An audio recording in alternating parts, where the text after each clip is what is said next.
Thank you so much, Sam, and colleagues. Habari zenu. This evening, I'm very excited to be having the panel on skills, knowledge, and technology transfer. And really the idea of this conversation is to find out, what does the diaspora have to offer their home of origin in terms of the very, in terms of the knowledge economy, in terms of knowledge, in terms of skills, in terms of technology, and how can we have conversations around moving what it is that you have picked up in the diaspora all the way home. So we'll start by introducing the team, and I probably will start with Ken all the way over there and then work our way back. Really quickly, just tell us your name and why you want to be in the conversation on SKT transfer.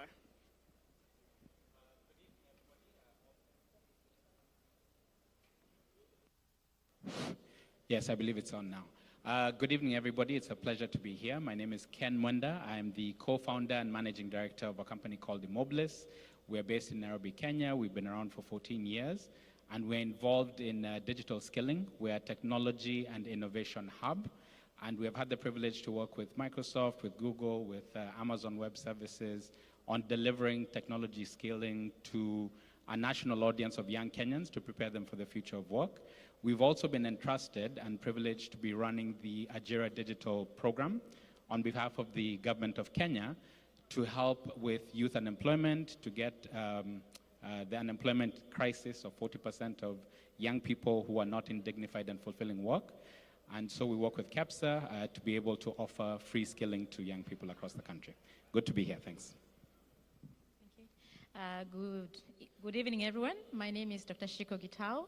I'm the CEO of Kala. We are a digital innovation lab. We are actually headquartered in Nairobi, but have presence here in DC and in San Francisco. Our goal is to ensure that Kenya becomes the digital hub, as the PS said.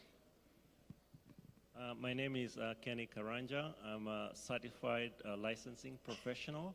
For those who don't know what that is, I work with universities, especially the University of Minnesota, to catalyze the transfer of knowledge built by faculty, staff, and students into commercial entities with the end product of getting a return on investment, and then that investment funds further research and educational pursuits. I'm Beatrice Muganda Inyangala. I'm the PS, Higher Education and Research, and I'm excited to join this conversation because as a State Department, we hold the key to what will shape the future of Kenya. We have the responsibility of nurturing the talents of our young people so that they can make a contribution to the country, drawing from, different knowledge sources and experiences. Good evening. My name is John Gunjiri. I'm an attorney residing in Houston, Texas. I work at the law firm of Norton Rose Fulbright. I'm a former engineer in the energy space. I am an attorney in the energy space, energy and infrastructure.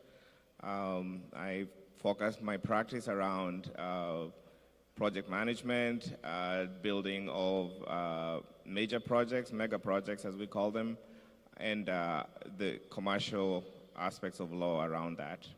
I'm excited to be here today because this is a passion of mine to talk about the transfer of skills, transfer of knowledge, transfer of technology from one jurisdiction, so to speak, in the US, from the diaspora, back to Kenya, and what that can do to continue transforming the country that is already on the path to being one of the greatest countries in Africa. We have the power, we have the ability, we have the skills, we have the minds, we have the brain power in this room and outside of this room in the diaspora to do this. And I want to help, at least be part of the cog that drives that machine towards that goal. Thank you. Right, so thank you so much for that introduction. To dive right into it, let's start, and I'll start with you, PS Inyangala, a conversation around the policy or the infrastructure, legal and regulatory framework that exists in Kenya for tapping into this transfer of skills, knowledge, and technology from our diaspora. Could you say something about that? Yeah, sure. I think we have adequate infrastructure given where we are at on this journey of economic development. We are a country that seeks to be middle income and highly industrialized in the next 6 years. As far as science, technology, engineering, and mathematics STEM courses are concerned, we are at 25%. So 25% of our programs have the infrastructure to deliver on this promise, at least at that level. So 7% we have like the labs and the kind of infrastructure we need for the natural sciences, for health programs, nursing, medicine, and other related programs. We have about 6%. For ICT, we are at 5.3%. For engineering, the workshops and equipment that's required, we are at 4.2%. And for agriculture, we are at 2.8%. Although really, we have the farms, we have the engineering equipment and all that, but I think with time, the interest in agriculture for our students has gone rather down. So what does this mean? It means that we have something that the diaspora can build on in terms of helping us to achieve scale. And also in terms of linking us to the international knowledge systems so that we can draw on emerging technologies to train our students. What are some of the emerging technologies? I think the panel that was here really dealt with that in detail, the AI, the cybersecurity, the blockchain, and all that. But we have to think about this broadly across all the sectors, like in agriculture, smart agriculture, precision agriculture, the latest technologies in medicine. So we are making progress by linking with the diaspora through staff exchanges, through student exchanges, and we are also drawing on partnerships, and we are grateful to our development partners and partnering universities who come in and help us to mobilize these resources. As far as research is concerned, so far we are investing 0.8% of our GDP in research, 42% of this, again, from our development partners. We know this is also an area that we require much more investment so that we can develop the new knowledge and technology that we need to push us to the next level as a country. I'll leave it at that. Thank you. Thank you, PS. But maybe staying with the policy questions, Okay. let me ask Kenny, Dr. Kenny Karanja, to tell us something about, so your PS Inyangala is on the government of Kenya's side, thinking about what infrastructure exists and what we already have in place as far as SKT transfer is concerned. But from your diaspora point of view, as a person working in universities and in the places where diaspora knowledge and skills are being developed, what are some of the things you think governments such as ours that are looking to work with 4 million strong diaspora ought to be thinking about in terms of ensuring that we are putting in place mechanisms that make this kind of transfer easy? So yeah, in the US context, for example, academic institutions, as you mentioned, academic institutions are the bedrock of innovation and essentially building up companies and sources of employment. So one thing that the government of Kenya can think of, or I believe they've already started thinking about it, is putting together policies that institutionalize things like intellectual property. The panel before us talked about commercialization. Universities generate a lot of intellectual property. All of us here at one point in our lives have generated intellectual property. The key thing is what structural frameworks are there to facilitate the migration of that intellectual property into an actual tangible product or a service. And that's where universities and governments can interact to make sure that you have policies that first of all, protect the intellectual property. Second, facilitate the transfer of that intellectual property, often in terms of a startup. So you need to have a national ecosystem that allows for venture capital, private equity, angel funding opportunities, so that the diasporans that are interested in investing in such organizations can then leverage those instruments to then invest in whatever startup that they're interested in.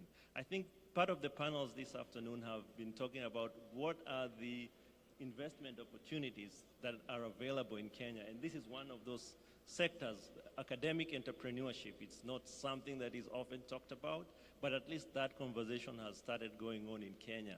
And we can leverage the diaspora here that already is in that space, like myself and others, as well as other people in the startup ecosystem in the United States and the general diaspora, to have a process whereby we can really bring those skills and knowledge to the companies being established in Kenya. There's a move to export labor, which is good, but we also need to generate employment opportunities in Kenya through academic institution, entrepreneurship, and intellectual property. And that's really exciting, this idea of connecting skills, knowledge, technology transfer with the startup economy and with the infrastructure of funding for these kinds of setups.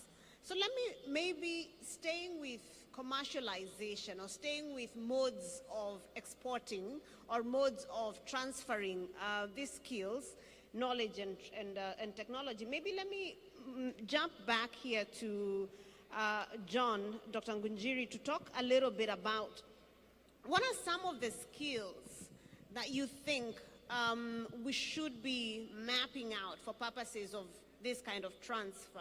From your own experience as an engineer and now as a lawyer in the energy space, what are some of those skills that you think are present here in the diaspora, and it can be here in the US or in other parts of our diaspora, that then we could be transferring back home, and maybe speak to the piece about protection in terms of intellectual property protection as you deal with that question?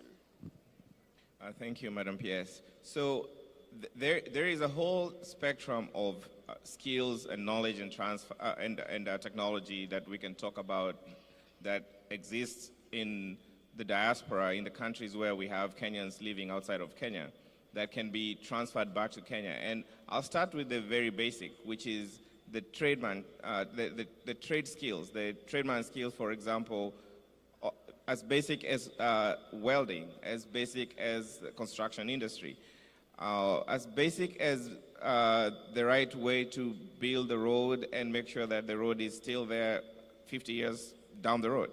It is not, it sounds simple when I say it out loud, but we all have grown up in Kenya and we have seen roads that have been fixed, and in a few months down the road, you question the skillsmanship, the workmanship that has gone into construction of such infrastructure. To me, it's not a matter of just going to school and being a civil engineer and being out there inspecting and making sure that our roads are being constructed. It's a question of actually honing in that skill set that actually makes you, as an engineer or as a road construction crew, to actually love your product, to end up looking at that end product and owning it. And those soft skills, I call them soft skills, are what sometimes are lacking. It's for lack of a better word, the emotional side of technology, so to speak. Having people who have a passion for why they do things and not because they have the skills from school.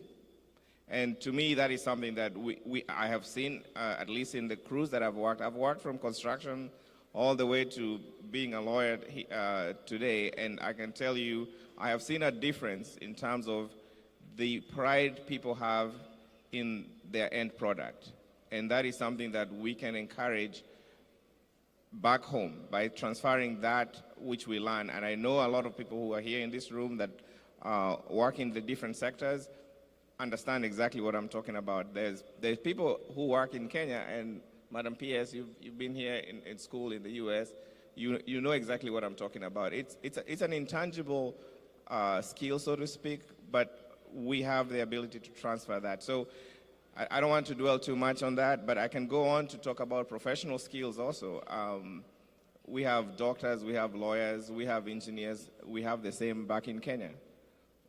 But what's the difference? Why do we continue talking about needing to transfer those skills from out here back there? It's all a matter of, again, how do we actually do the work? A doctor in Kenya and a doctor in the US should not be any different when it comes to treating a human being.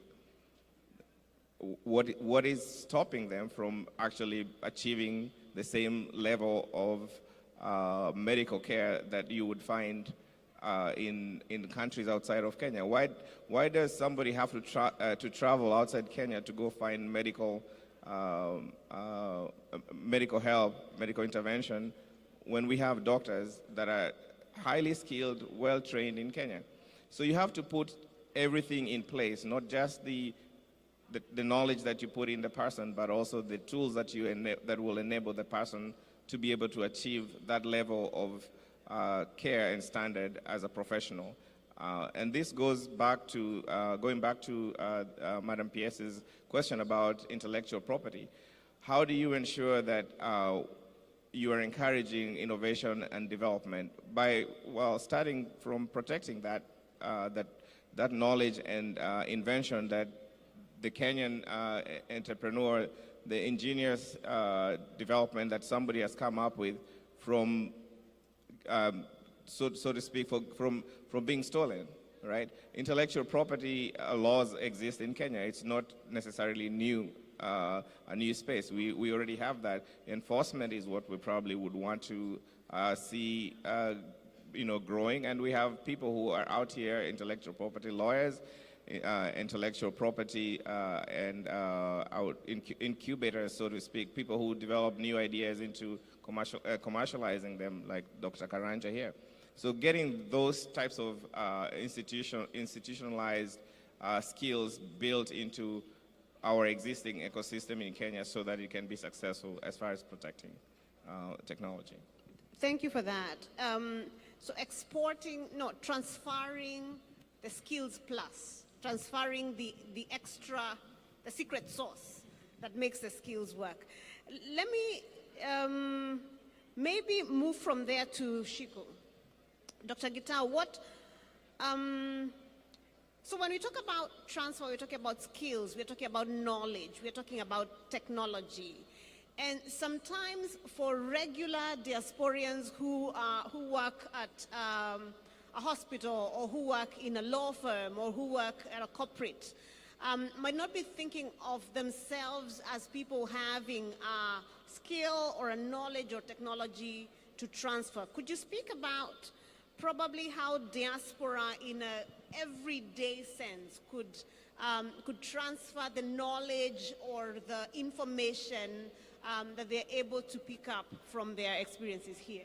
Awesome. Thank you so much, PS. So one of the key things when you hear about diaspora, you're thinking about these people, watu wa majuu, all these things. But you hold a very special key is because you have understanding of two markets. You have an understanding of how this market works, and you have the understanding of where you grew up works. At least most people grew up in Kenya, right? And that understanding is what needs to be bridged. I'll give a very practical example. Many of the people that have been listed here are people who are individuals in their career, in their company. So every time you talk about Africa in your company or Kenya, they're saying, but how are we going to engage with Africa? There are not enough talent. And it has been my prerogative to say, push back against that narrative and say, why don't we experiment in Africa? I and my two friends are going to go and run a medical camp in Africa. At Google, I know this because I did it at Google. When I was at Google in San Fran, I used to be told, oh, there's not enough talent in Africa. There's not all these things in Africa. And I said, but I am from Africa. I was trained in Kenya. All my education was in Kenya. What do? Why don't we take me and 5 of my friends and go and run a boot camp in Kenya. And then I was on my SVP, the senior VP's face every day saying, why don't you invest in a UX lab in Kenya? And the first UX lab that was set up in 2011 in Kenya was because I knocked on that door enough times that Google said, okay, go and set up this center.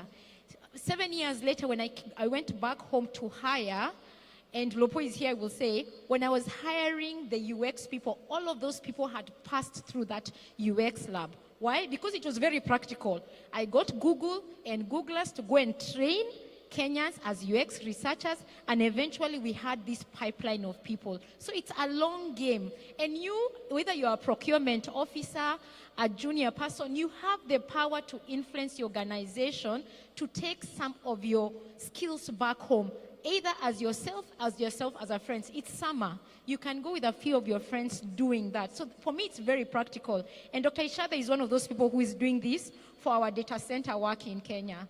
Thank you. So much. I think we should clap for her because that is evidence of this project working. But let me pick up from there to Ken, and staying with practical things, staying with moving from abstract ideas to actually how this is already being done or has been done. Could you speak a little bit about a project that you're currently involved in and how that sort of ties the ideas of everybody together and brings it really to life? Yeah, thanks, Madam PS. So as I mentioned earlier, Immoblis is a national skilling organization. So over the 14 years that we've been around training young people on data science, cybersecurity, software development, we have never encountered as profound a platform change and exciting time for young people as we have right now. I give credit to the government of Kenya because about 5 years ago, they decided to launch the Ajira Digital Program. Now, the Ajira Digital Program was to get Kenya to be one of the top freelancing destinations in the world so that young people could export their talent, their resources, and their interests in digital work and digitally enabled work. So whether that was becoming a freelancer or a transcriber, digital marketer, content writer and content creator, but to be able to offer those services on platforms and get paid in dollars, which we love in Kenya. In case you haven't been there recently, we're still very much in love with dollars. And the idea being that the government looked at this holistically as a public-private partnership where we work on the skilling side, but we also work with KEPSA on the demand side. It's funded by the MasterCard Foundation. To date, we've been able to train and empower over 412,000 young people across the country through these 101 digital hubs that the government provided at each constituency to be able for young people to access connectivity, to access devices provided by the government, and to access then the skilling and the training resources and the curriculum that is demand and market aligned. As a result of that, to your question about practical terms, what ended up happening is Amazon Web Services launched their first ever development center in Kenya last year. And again, thanks to the Ministry of ICT, and I see the PS here for their leadership on setting that up. In order to do that, and this was only the second one in Africa, the only other one is in South Africa, they needed a critical mass of skills of young people who understood cloud practitioner and had that skill to be able to do that. Now, this is also near and dear to my heart because I was in Canada for 14 years, and then I moved back home. So I'm a returnee, I guess, of sorts. One of the people that was instrumental in setting this up, the AWS Cloud Center, was a gentleman by the name Robin Jiru. Robin is a Kenyan who is at a very senior level at Amazon Web Services, and like you being Diaspora, was able to influence his organization to set up and campaign and promote and lobby for Kenya to be a center of excellence and a development center. That has now created jobs for cloud practitioners and engineers and developers and database analysts at a senior skilled level back home in Kenya. So we look forward to your support as Diaspora, whether that's knowledge exchange, whether that's partnerships, whether that's influencing your organizations here, or, as they say in America, when you're investing and there's friends, fools, and family, at least you're the family side of investing back home. So yeah, thanks for that. Let me add to that, and also I'll touch a little bit about what a PS for Education said. From a practical standpoint on things that, how can we take these skills back home? I like to make things simple, so I'm going to point 3 things that, top of my head, I know most of us in this room can probably identify, if not all 3, at least one of them. The first one I'll mention is projects. We have capital projects being done in Kenya every day. We have roads being built. We have our small but still growing oil industry. We have, you name it, the building, construction, real estate. Those are skills that are already in Kenya, but those are vehicles we should take advantage of. And how can we do that? We have what we used to call, I think they're still called export processing zones or strategic special economic zones. Taking advantage of those kind of setups to take back what you have set up here and building it in Kenya, taking advantage of the tax breaks that you get, that will not only encourage the diaspora to take their dollars home, but it will also encourage people who want to partner with the diaspora to invest in Kenya. Set up those trade schools in those zones. Take the education part of training into those economic zones and take advantage of the breaks. And before you know it, that skill is being left with the people in the country.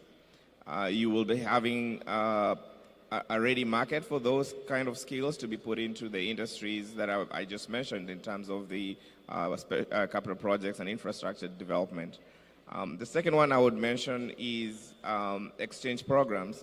Madam PS for Education mentioned about education programs that we have exchange students going from Kenya, coming here, getting trained and then going back to Kenya for training. My dad was a lecturer in Kenya for all his life, as long as I knew him when he was alive. He got trained out here, he went back. That is part of this transfer of knowledge. You come out here, you get trained, and you go back and train other people, and you grow them in the same way that they would have been taught if they actually themselves came over here. Then you open up the market to have those people who've now been trained to be able to put those skills into practice. Okay, and then the last one I was going to mention. Last one, and it ties back to the special economic zones. We do have the Konza City concept, Tatu City concept. Take advantage of those already existing ecosystems to take your skills that you have here and go both ways. We're not talking about just investing in Kenya, but having the Kenyan skills being invested outside of Kenya. We have very talented people in Kenya who, if they came out here, they could offer additional development in these countries that we call developed. And eventually, whatever they earn can be taken back into the economy in Kenya.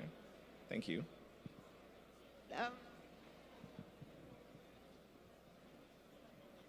Sure.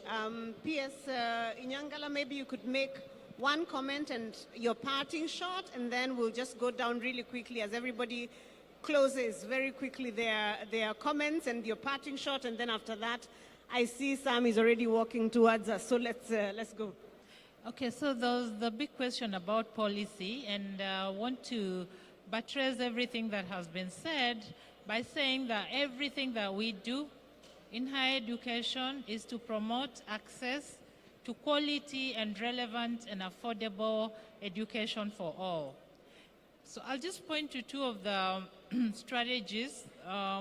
One is recently we did launch the Open University of Kenya, which actually facilitates access for those students who may not have acquired, of course, for those who acquire C+ and above, but also looking back, those who may not have obtained C+, who can then demonstrate that they have gained some experience or undertaken some courses which can be considered as bridging. And this is very useful, especially for those who can access from the comfort of their homes And I can tell you today, 70% of those enrolled in the Open University are women. Can we give a clap to the women? And finally, a lot of you have heard about the new funding model. So we introduced this so that we could fund education optimally. Because as you know, program costs had been established. For example, medicine was 600,000, but nobody was paying this money. And so because of this, the quality of education was deteriorating.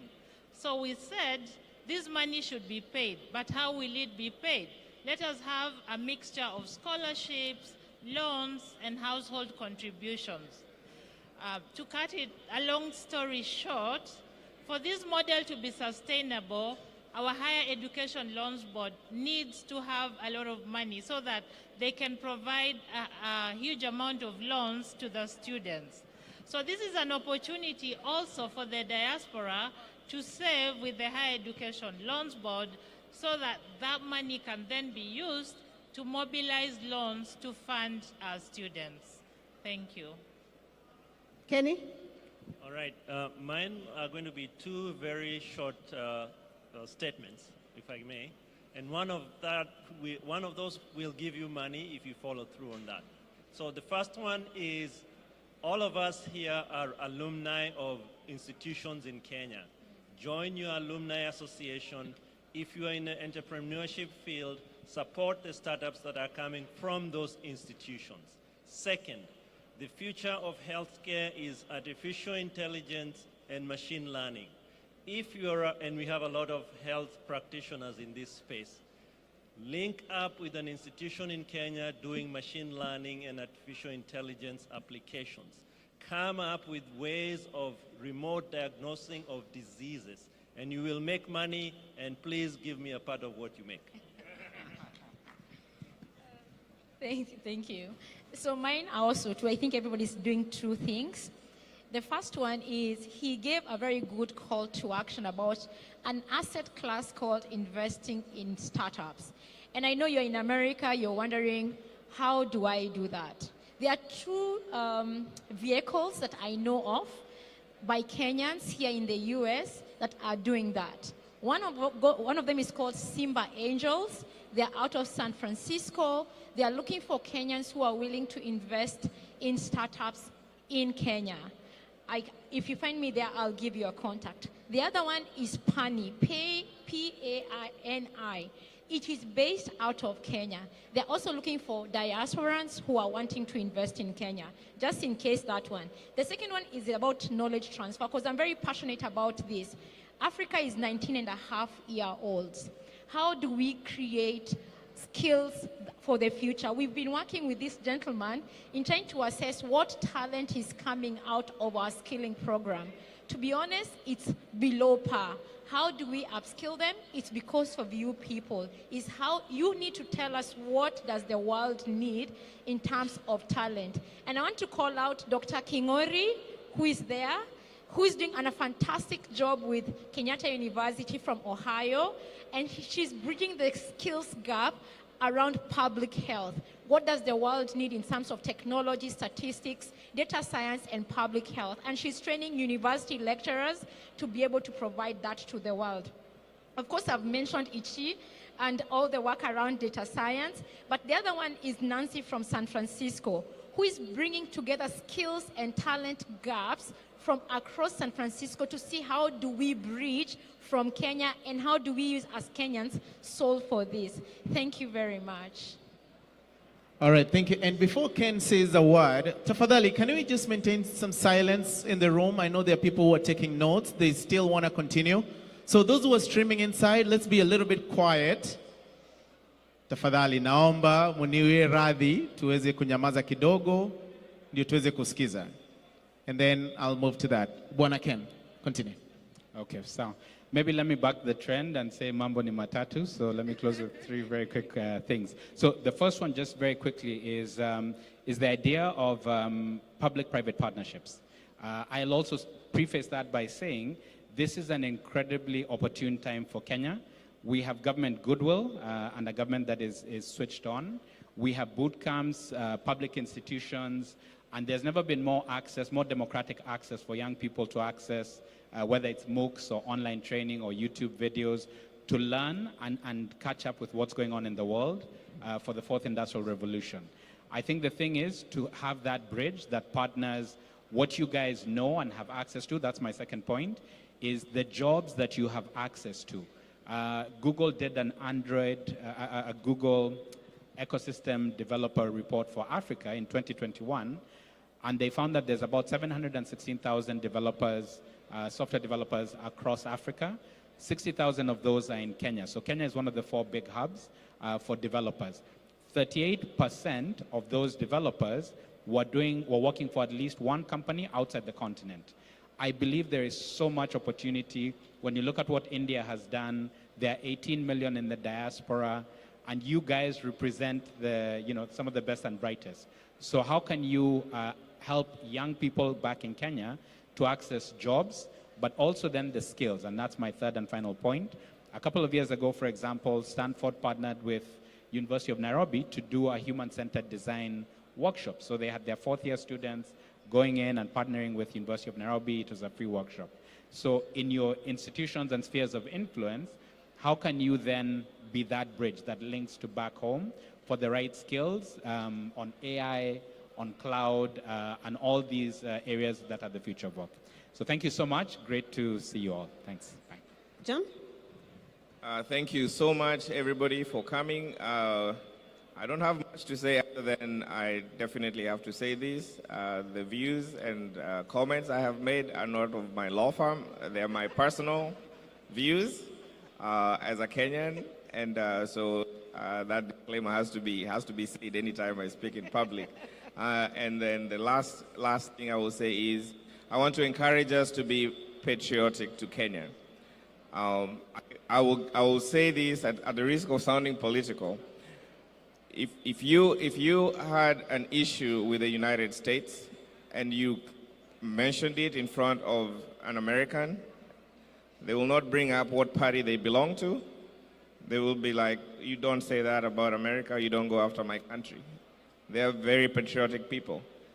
Let us emulate being patriotic people. Let us be faithful to our home country, and let us promote Kenya. When you hear people talking negative about Kenya or in Africa in general, be the first one to correct them.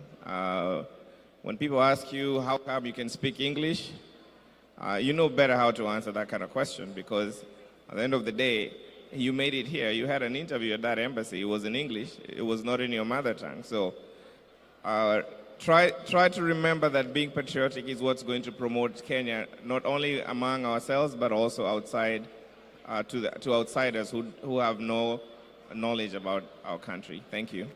Thank you, John. And finally, let me thank you all, panelists, for taking part in the conversation today about what Diaspora can do in terms of skills, knowledge, and technology transfer. And Diaspora, let me also thank you.